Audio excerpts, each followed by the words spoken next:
With us tonight is no one. Yeah, we've I had some mean, Ty's issues, off so camera. Ty's with us. He can maybe talk to us tonight if he feels so compelled. Or just Maybe. silently judge.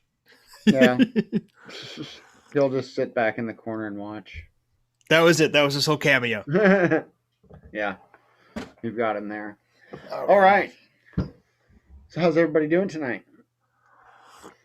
I'm Pretty good. good. If you can't tell, I changed my setup a little bit. I spent a good portion of the week rearranging my whole office. I got rid of a desk, scooted everything back, put my green screen in here, brought my bar in, moved my sound booth, freed up basically a whole room and a half in my house because I realized I take up a lot of space doing the things I like to do, and I was trying to make it all more efficient because I'd like to do more stuff this year, and I seemed like a good way to start was by cleaning up my own things.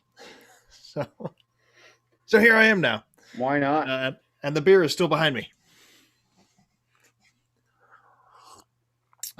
Yes, that's been my week, and tomorrow's my birthday. So Well, happy birthday to you, Sean. yes, I'm turning 26. Nice. It's always good. 26 was a good age. I'll be turning 26 next year. Nice, nice. And it's the internet age. You can just make up facts, and they're real. Yeah. It's Yeah, pretty awesome. absolutely. As I'll I be slowly 26. I'll be 26 again the year after that as well. right. It's the 17th anniversary of me turning 26. Why not? Keep I it heard some rolling. It ladies was at the so bar great. say that one It time. was, it was so great. Let's keep it rolling. Yeah, I don't know. Did I like 26? I don't even remember, to be Yeah. honest. Actually, you might It's want to been so rethink long. that one. Might want to rethink that one. That's fair. Well, I did you. I'm trying to remember how we got to the topic of doing brown ales this week. Was it Oh, really because I because handed you? Is it because I handed you one? yeah, you handed me the Brooklyn Brown Ale in the Cool. parking lot, and I was like, "Well, we know what we're doing for beers this week." I spent So half of today just going, Ian wanted to drink brown ales. This is awesome. yeah, And then it was about 5 minutes ago. I was like, oh, yeah. but I did get one to kind of compare to it. So we've got one from Mississippi. So I guess let's talk a little bit about brown ales. Yeah. Really, it's your Newcastle, your Brooklyn Brown Ale, which we'll try tonight. It's just very easy to make. They use brown malts, which is why they call it a brown ale. So it gives a little bit of a darker color to it, or an amber color to it. Um, First hear about it in the late 17th century in London, and that's really where you see them from is in United States, England, and some Belgium. You'll see some of Mm. them out of Belgium, but it's usually in the 4 to 6% range. So not too different than normal beers, just kind of a darker twist. Tend to have like a chocolatey note or a nutty note to them. Yeah. Sometimes a fruity note to it as well. Caramelized fruity note. Actually, I don't think I've ever had a fruity brown ale, but Yeah, I know potentially one of these could have could it. be fruity from what Could it have sounds it. like. We'll talk about it. We'll see. We'll discover. Sweet. So we're gonna start first with a little bit of a lesser known one, probably. This one's from Lazy Magnolia Brewery. They're out of Kiln, Mississippi. So down in the bayou. And I forgot that we have bottle assist tonight, so we actually gotta use bottle openers. What happened to the art of the twist off? You know? I used to do it on my forearm at parties, and I'm kind of okay not cutting up my arm anymore. Forearm or foreskin? That's even at that point in time. Let's just say my time probably would have been up if I Yeah. had done that. That'd be an interesting party trick, though. Good for you if you can. Hey, let's see it. If you got it, let's see that talent on a Beer Traveler. Nobody's bringing that out here. All right. There's at least probably one or two people in rock bands that we've had on that'd be like, I'll Yeah. try. I'm gonna do it. I'm gonna try. All right. So a little bit of a dark or an amber color to this one. Not as dark as I would have thought. It's almost a little red. Yeah. Very bubbly. Hmm. A little sweet on the nose. and you get that roasted nose. Yeah, it's almost like honey roasted peanuts on the nose. Mm, yeah,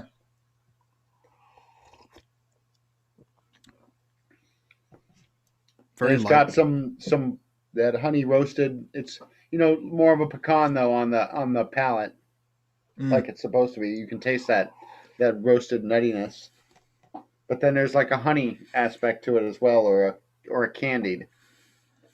yeah, and I wish you. I mean, not that I wish you hadn't said because you nailed it, but like the Honey Nut Cheerios really sticks Oh, out in my mind yeah, because honey nut that Cheerios. Yeah, it's that grain malt, that faint honeyness that you get to it. Like Honey Nut Cheerios aren't super sweet, but they do have that little bit of sweetness, yeah. and that's kind of where this is leaning. I didn't say honey nut Cheerios. I said roasted peanuts. You must have just thought Oh yeah, as soon as honey it nut says Honey Cheerios. Nut, Cheerios is Yeah, where my mind went. Never mind, I don't blame you, but yeah. you inspired me. I didn't go with the Cheerios, but I get it now. I get a little Cheerios on this. Yeah, that's right. You did say peanuts. My bad. I was paying attention. I promise. Well, it's Pretty nice. I good. mean, So, out of Kill, real light. Mississippi, actually made with whole roasted pecans. There you go. Um, it's a 4.5 ABV on this one, and the IBU is 19 on this one. That makes yeah, it makes a lot of sense. Like it doesn't seem super strong. Like it Yeah, seems like you could drink 3 or 4 of these and you know your be night's all not right. over. Yeah, you'll be all right. I like how it's like paired with steak, burgers, and chocolate. Like All right, you yeah. could eat a burger and keep it going. Well, I mean, really, any beer, like the first two, steak and burgers. Yeah, I Yeah, mean, you could. They might go well with other things, but a beer kind of chocolate is like is the outlier. I think there, and yeah, I can see that. yeah. You know what though? I've never really thought of like pairing beer with a different food rather than like a burger or a sausage anyway. There's really very few I things I'd be like fine dining and being like, oh, I'm gonna pair this with a roasted pheasant with you know scalloped potatoes and braised Brussels sprouts, finished yeah. with a Cafe de Paris mustard butter sauce. You know, I don't think of There, that with beer. I'm thinking that's going to be like I'm looking for a nice wine to go with that. see, there's a lot of Belgians that I used to drink that make me think of that Yeah. I would and Look at maybe you. maybe Look it's at just you. because they Look come in at you. 750s, but like that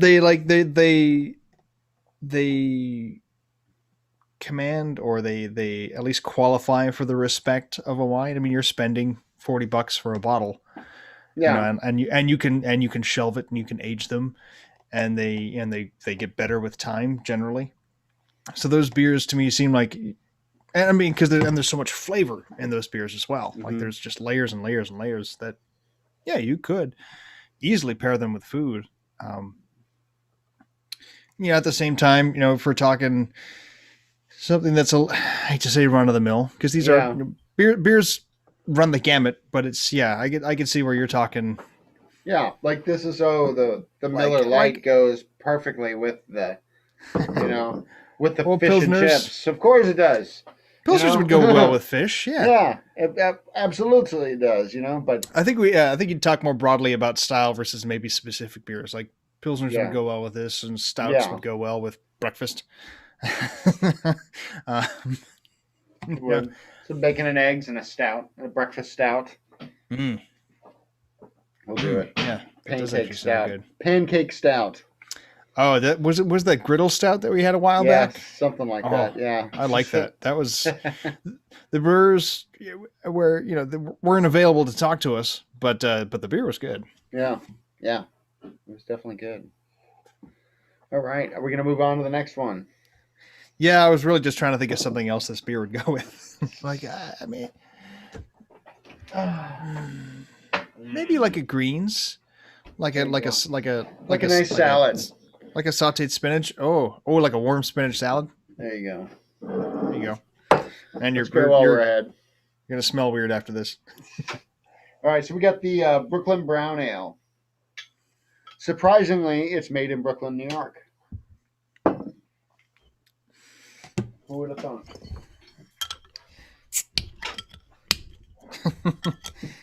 So this I one's a mean, little, if you said it was made in New Jersey, I'd be like, yeah, that makes sense. yeah, but all right. So this one is actually the brewmaster at Brooklyn Brewing is Garrett Oliver, and he's a James Beard award-winning brewmaster.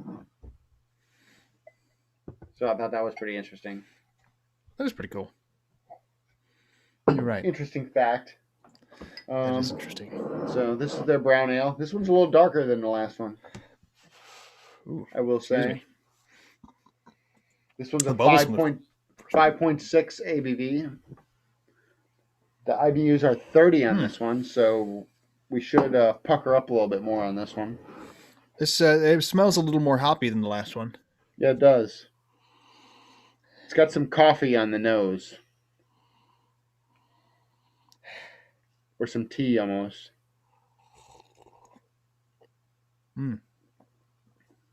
Right off the bat, more body. Yeah. Not super Definitely more bitter. I think it's more bitter than the last one, definitely. Yes, but still not unpleasantly bitter. No. Almost like a light iced coffee. Iced coffee. I was thinking iced coffee all the way. Absolutely.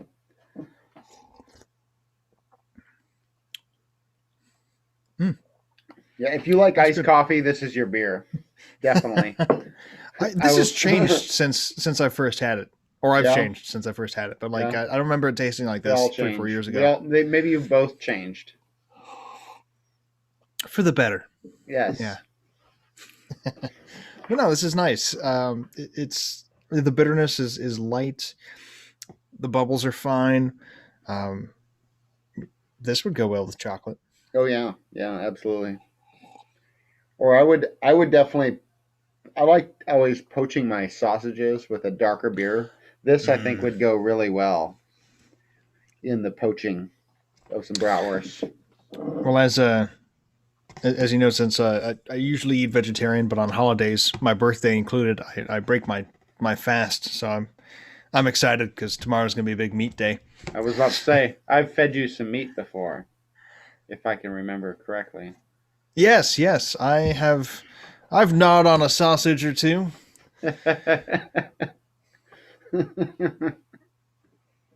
Anyway.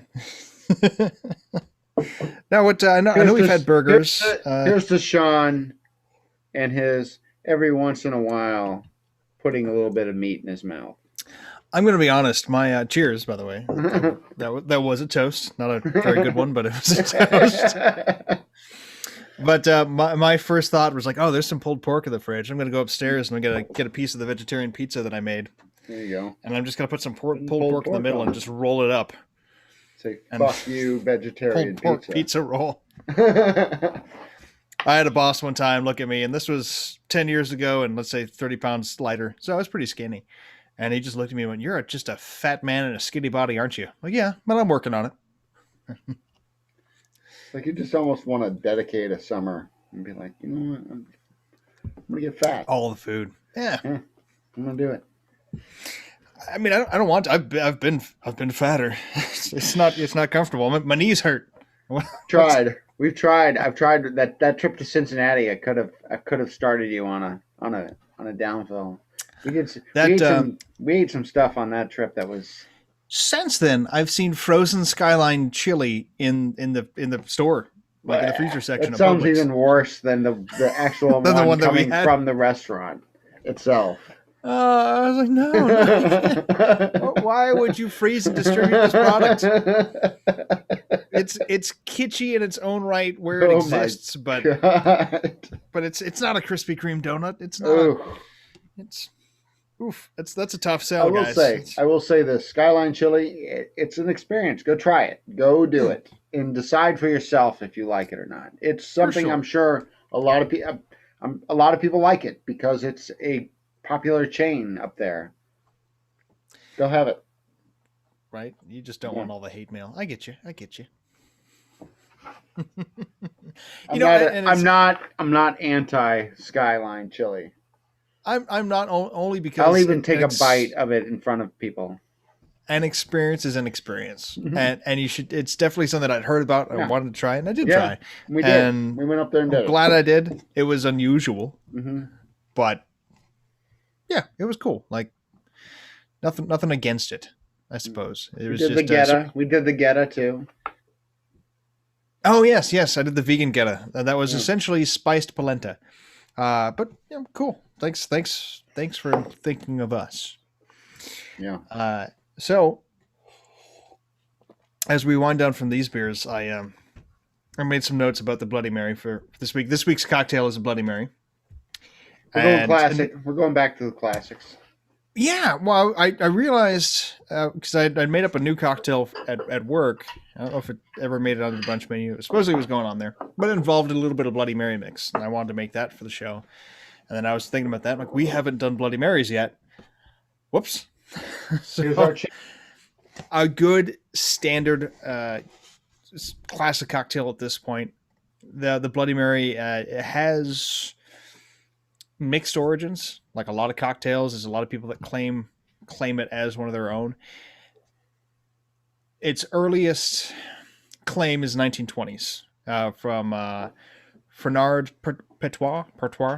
It's French. I apologize, but a Frenchman working at the New York bar, or also called Harry's Bar, in France, and so he claims that he made the first one, and it was like a lot of the original recipes: some part vodka, some part tomato juice, and that's it as a hangover cure. He didn't make his claim until I want to say in the 60s, like 1964. He was like interviewing before he passed away, and his granddaughter was like, "Oh yeah, he invented it," but it was published in a book officially before that by someone else. So that's the earliest claim. After that, it's in the 30s from the 21 Club in New York, and I got another bartender, Zebikowitz. It starts with the ZB. I'm not going to nail that name. I'm sorry. Henry, another guy named Henry, also claimed to have made it. And then thirdly, from also the 21 Club in New York, someone else said it was invented by a comedian named George Jessel. That was in 1939, and that was actually published as a recipe in the New Yorker in 39. So that's the earliest published recognition of the Bloody Mary. Half vodka, half tomato juice, again, as a hangover cure. So that is the one through line, is that it's for hangovers. So you drink them in the morning. Yes, well, you can drink them in the morning, you can drink them in the afternoon, drink them in the evening, underneath the moon. So since then, Bloody Marys have evolved at least a little bit, and there's a kind of like a standard, like they always have horseradish and Worcestershire sauce and some kind of spice and lime juice and lemon juice and celery salt. And I want to say like the Craft Cocktail Society that runs things says that those things should always be present. This is how it fucking is. Right? So, but it's pretty much as long as you have tomato juice and vodka, you've got a Bloody Mary. I actually made my own Bloody Mary mix for this week, starting with a base of just plain tomato juice. So the one you gave, real quick, Sean, the one you gave me, does it have vodka in it or not? No. Okay. This is add your own vodka. Gotcha. So I am going to use 2 ounces of vodka. And then our Bloody Mary batch has tomato juice, Worcestershire sauce. I used creamed horseradish because I don't like a lot of chunks in my Bloody Marys. I think that the really thick, milkshakey Bloody Marys are just a little too much for me. So I creamed horseradish. I also took a lot of fresh garlic for this whole jar. There's probably about 5 cloves in there. But I also used a mortar and pestle and just ground them really, really smooth and fine. Again, so I wouldn't have chunks. I use celery seed instead of celery salt because there's already enough salt in the tomato juice. So pounded those down too, made it nice and fine, mixed that in. Instead of Tabasco sauce, which is common now, I used a little bit of sriracha because I'm a millennial. And, it's true. Fuck you. Lemon juice, lime juice. Millennials. And actually, I think that's about it. Just like Canoe does, I added a little bit of juice That's good, from man. also the same brand of diced jalapenos. So basically, like would be pepperoni juice, but it's pickled jalapeno juice. Nice. And I like using the celery seed instead of celery salt, partly because it's less salt, but also you get a little more celery on the nose. And since I'm actually not going to be using celery as a garnish, it works out well for me. And I told Ian to make his own garnish, so I'm going to describe mine, and then Ian, you're going to go for yours. Okay. For mine, also being a bit of a millennial, I have some giardiniera on top, so little pickled cauliflower, carrot, and pickle. And then on the bottom, I have some kimchi, because I like kimchi. All right. Well, I personally like a little rim job on my Bloody Mary, so I put some Lowry seasoned salt. So I put a little bit of lime juice on a plate and a little bit of seasoned salt on a plate, and did a little double rim job. Actually, I did it twice, and I also like my Bloody Mary stirred up a little bit. It needs a little something in it. So if you don't want to use the celery, I went with a kosher dill pickle. So give it a little dunkaroo on the Bloody Mary there. A little in and the out, if you know what I mean. Who doesn't like the little of the in and out? So throw that in there. And I also was like, let's get fancy with the topping. So I've got some Colby Jack cheese that I wanted to top it off with. We'll stick that right on the side. And then some cubes of steak. Some New York strip that was grilled up to a nice medium rare. And we'll just put that right on top too. I'm going to throw that out there. I respect the cheese because as a hangover cure, I like a bit of fat on there. That makes sense. That's actually why I also like pickles in there because just like that extra salt, that extra brine, really makes sense. Also, not a fan of the over garnished. Like there's so much stuff on my cocktail, I can't drink it. Yeah, I think that's a little excessive. I appreciate having a little bit more of a simple skewer. Did you skewer all of yours? Or are they on? I did. Is that like layered on top? They're all on a skewer. Again, one kebab you can pull out, snack, put it back in. I think that's absolutely much more appropriate. Little bite. Well, cheers. Absolutely. Oh, I spilled.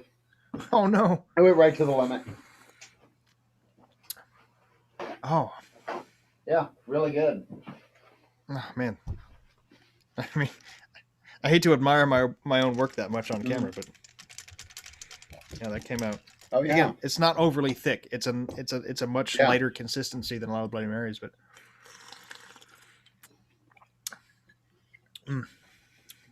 good flavor. Mm-hmm. Yes, this will work fine for birthday morning. Absolutely, this is good stuff. Oh yeah, Sean, good job. Thank you.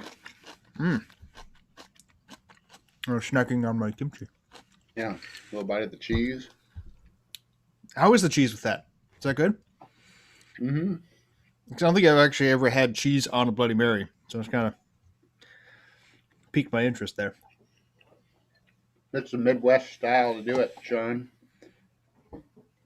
I mean, if I get a fried cheese curd, I was gonna do a mozzarella stick, and my air fryer wasn't quite ready yet. It was like the basket for it was dirty, so I didn't do it. Oh, that's a bummer. I was gonna do a mozzarella stick in that motherfucker instead of the pickle. Instead of the pickle. The only thing you have to do is like get like a sliver of bamboo, like to make sure it stays out of the drink, and like on top on the rim. Oh, I was gonna mix that thing in there. Dunking it is fine, but it sits in there for 2 minutes and then it's totally soggy. Oh, I know. That would be kind of disappointing. Yeah. Especially if it's sitting at the bar and your runner doesn't or your server doesn't come get it, and like, well, now the cheese stick is all limp and no one. Mm-hmm. A hot crispy cheese stick dunked in a Bloody Mary, great. Limp cheese stick that's been sitting in there for a while. You almost needed to serve it on the side with a side of mozzarella sticks in Bloody Mary. But I think a mozzarella stick and a Bloody Mary would work just fine. Yeah. Especially if you get them like half size. Mm-hmm. Like an inch and a half. Yeah, like the little bite, like mozzarella bites. Right. Fried cheese curds. Or right the whole cheese stick. Throw that in there and just dip it in there. Stir your drink up with that mozzarella cheese stick. Almost take it right out of the grease. shake it off out of the fryer, dump it on a thing, take it right out of there, and just in there. Well, yeah, if you live that kind of life and you've got a fryer at home, and you're like, yeah, cheese sticks every day, sometimes twice a day. Oh, Yeah, doesn't that make your stomach hurt just thinking about it? yeah. It'd be great, though. Well, I would call. Oh man, God, that is good. The beers and the cocktail a success. I think we're gonna go the post show at least in a few minutes. I've been trying to think of what we're gonna do this week on the post show, just to kind of make it special. We can talk about why we really don't have a live guest here. So I was afraid to call anybody to come over and hang out at my house. Oh, because there's literally I had a nice, wonderful septic issue this week. Literally a shit show could have happened. We would have had to change the title of the show. to the Beery shit show. You're so close to getting off air. All right. Swooped in. You got it, didn't you? Let's do these shameless plugs. Sean, plug us. Well, thank you so much for watching. And if you enjoyed our show, even if you didn't, make sure to like us, share it with your friends, and follow us on Twitter, Instagram, all the social medias. On Facebook, if you happen to be watching not on Facebook, then you wouldn't know where we are. But we're fb.me/Beery Traveler. On Instagram, we're _Beery_Traveler. On Twitter, we're Beery_Traveler. On Patreon.com, we're Patreon.com/Beery Traveler. You can also find us on our website, thebeerytraveler.beer. And you can email us, beer@thebeerytraveler.beer, or Sean or Ian. I think Ian works too, or Ty if you want to talk to Ty, our director. Yeah, send him a message. Tell him he's a handsome. Put him to work. Let's go, Sean. Call Ty. Speaking of which, thank you, Ty, for being our director. Yes. Thank you to anyone who views and likes and shares us. We appreciate you, and we hope you keep coming back. Thank you to Atrocity Girl, who is our first Patreon patron. There we go. And next week we have Ryder Dan and the High Side on the show, so we will have a musical guest. We always love Ryder Dan to come. We love ourselves some Ryder Dan, man. He's definitely a favorite. He's a cool MF. Yeah. And I think there'll be a bottle of Bullet in your stocking for Christmas. Oh, that's right. Sorry. And I think I have something. I might have an idea for post show. So, of course, if you'd like to join us on Patreon and become one of our patrons, we always do a post show where we have extra content. We finish our cocktails and we get a little bit looser. So please join us on there. Cheers. Good night, everybody. I'm Ian, the Beery Traveler. Until next Friday, I'm Ian. This is Sean. We'll see ya. Take us out.